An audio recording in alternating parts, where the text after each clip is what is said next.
Guys, welcome to another episode of Dude, I Love or Hate My Ride. This is an exciting one because I have Andy here. Hello.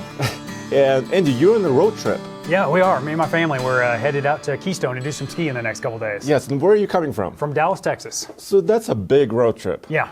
And this is a 2018 Chevy Silverado with a 5.3-liter V8. And this video series is for you guys. We have real owners with real trucks talking about the buying experience and everything what they like or don't like about their truck. So let's start, Andy, with why did you buy the Chevy Silverado? So I looked at a lot of vehicles. I looked at everything from a Chevy Colorado to a Jeep Wrangler to all of the full-size trucks that are out there.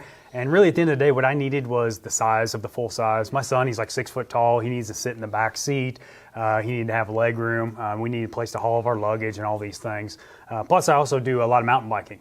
So I need a place to haul bikes in the back. So that kind of ruled out the Jeep Wrangler and the Colorado. So. All right, so this is a 2018. When did you purchase this? So I bought this back in August. Okay. I waited and waited for the 2019s to come out. Okay. Because I was really excited about the 2019s. Okay. And then I bought a 2018. Okay, so why? So when this truck design, this particular came out in 2016, I just loved this truck.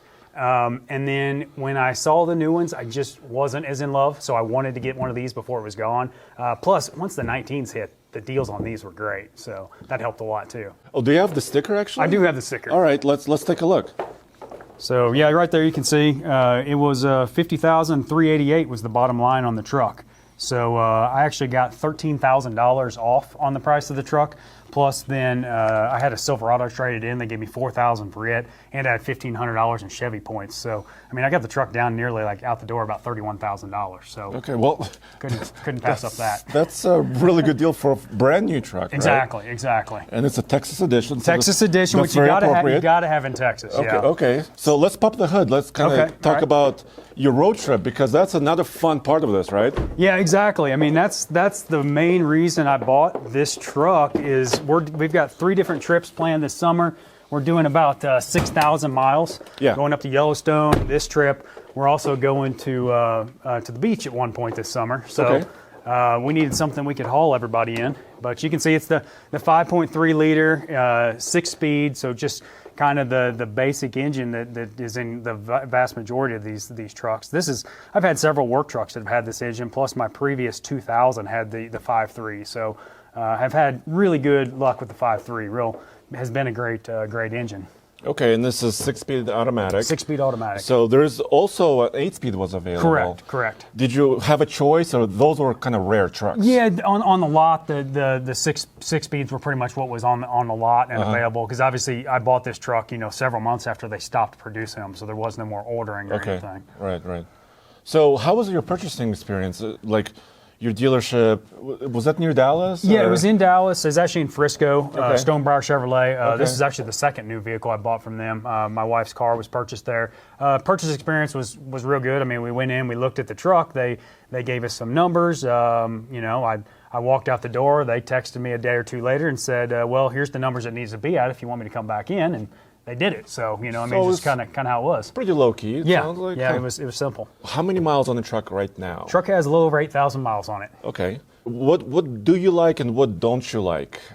I love the comfort, the seats. I mean, we spent 817 miles on this thing yesterday, and comfort was fine for the whole family. That was great. Everything, all the controls, that all works good. It drives great. One thing I don't like is the AFM, the active fuel management. Okay. The shifting in and out is not as smooth as I would like it to be. So that's one thing that I have a complaint on the truck, if anything. So AFM, so some people may not know, basically the truck can run either V4, 4-cylinder mode, or V8. Correct. So when does it become an issue for you? It's just that as it goes in and out, every time it goes from 4 to 8, the RPMs will spike a little bit, and it just spikes and it spikes. And I'm sure the passengers, nobody can feel it, and probably, honestly, 90% of the people out there that drive this truck are never going to notice it, but somebody who's just really paying attention to it like me all the time, it's going to drive me nuts. Well, it sounds like you're kind of like me, because, I notice a lot of details, and that's why I love trucks. And it sounds like you're kind of similar. Yeah, way. definitely. Those little things will drive me crazy. So okay, well, hopefully it won't drive you crazy during this trip. Hey, there's ways to fix it. There's manufacturers out there that are making looking to things to delete it and whatnot. It may be something I look into at some point. There's a company that does auto stop elimination, but there's also companies like tuner companies that not only can add power, but also disable that feature. Yeah, I guess. exactly. So that's maybe after the warranty's out, we'll look at that. Yeah. Exactly. Don't tell your wife about that. Yeah. Okay. So show me the interior. Let's look at the truck a little bit more. So my previous truck, my 2000 Silverado, had the leather. This one has the cloth, which I really like the cloth seats, especially in Texas. The leather is just so hot. It does have the heated seats, which we, believe it or not, use a ton. I love the radio, the 80-inch screen on there. It has most of the features. It's got a trailer brake controller. With the Texas Edition package, you get a lot of those extra little features. You know, it's got the power rear window with the defroster in it, and it's a 6-passenger too. That flips up there, and you've got the seat, and then underneath here, you've got storage underneath the console right here. All right, so you can see this is 832 miles on it since I reset it leaving Dallas. 17.2 miles per gallon is what it's showing there. I hand calculated everything yesterday, and I ended up with like 16.3. So it was like a mile off of what the truck said. Okay. And it was really windy coming in yesterday, all day traveling in. So I think that affected it a ton. Honestly, I'm not crazy about the 17 miles a gallon. I was hoping to see something like 18, 19 miles a gallon. But were you going like 70, 75 or highway speeds? It was every bit. It was the speed limit. Okay. I mean, sure. We're not breaking any laws here. But yeah, there was a lot of headwind. So I think, if I was driving 60 miles an hour, this probably would have been in, pushing the 20-mile range. So. Did you ever consider the 6.2? Did you want to go ever to like the LTZ or the high country? So that was probably the main thing is I didn't want to fork out the money for you have to go up to the LTZ, right? Yeah. And then the LTZ also comes with a bunch of chrome on the outside, which I didn't like. I love how this truck just doesn't have any chrome. It's all monochromatic on the outside. I didn't really want leather. I just didn't want those things that it takes to get the 6.2. I wish Chevy would, I'd be a little bit more like Ford in that aspect, where they offer all the engines across anywhere, all the range. Both the Ram and the Ford do that a little better than Chevy does. Well, let's check out the bed and some of the mods. So yes, I have added the back revolver X2. This is a hard aluminum roll-up top. It's got the locking tailgate on it, and as you can see, we've got everything loaded in here for a week's worth of family vacation. And, that's a lot of luggage. Hey, when you're going skiing, you got all the snow equipment, Right. you've got all that stuff. So, it all fits comfortably. We don't have to think about, what do we got room to pack, because there's room for everything. And it's all covered, weather protected. Weather protected. Yeah. And that is one thing I really will brag on this cover, is the weather tightness of it. I mean, it has been great. It seals up. I've not had any water in the truck whatsoever. Yeah, and this edge locks in. It locks in, does a good job.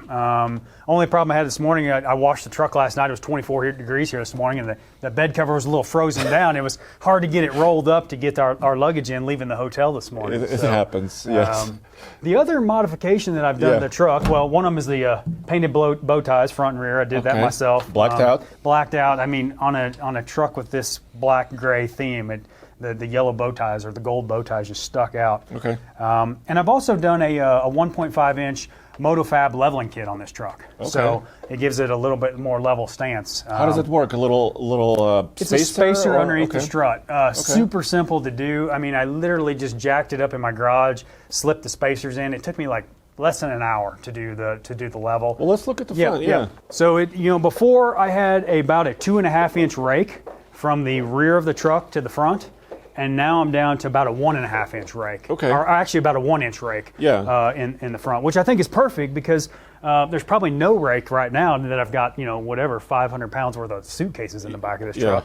It levels it out. So I did that. I also removed the lower valance. The way these trucks come from the factory, you're dragging on parking They're super curbs. low. Oh yeah, with the second lower valance and then the no leveling. And plus it made room for, I would like to go up a size in tires, probably put like some 275/70s on it, a little more aggressive tire. A little later, maybe. Yeah. Exactly. Yeah, that'll be coming down the road. Okay. Would you get this truck again if you had to make a decision again? Would you get this kind of the way you did? At this point, I wouldn't change anything. Yeah, I think this is exactly. I ended up with the truck that I needed.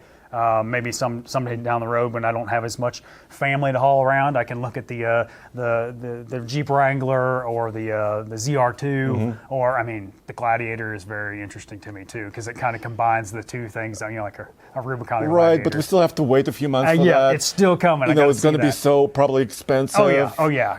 Out the door because everybody wants one. I'll right? let that settle in for a couple of years before I decide on that. Yeah. So I did a lot of shopping, obviously, but obviously a lot of watching TFL. I mean, that was very helpful because I was able to see what your opinions were on all the trucks that are out there. It's the features and benefits. So it actually saved me a lot when I was shopping because I would walk in and I'm like, well, I already know I kind of like this or I don't like this about the truck. It came down to a lot of what's the price and things like that because I knew a lot of the features. So I didn't feel like I needed to go drive every truck because I'd seen you guys do it, I mean, it really helped. That makes me feel really good. So I appreciate it because we work really hard and we try to test every truck as much as possible. So I appreciate it. Yeah, thank you. All right, and thanks to you for coming in and good luck on your vacation. All right, thanks. All right. Bye.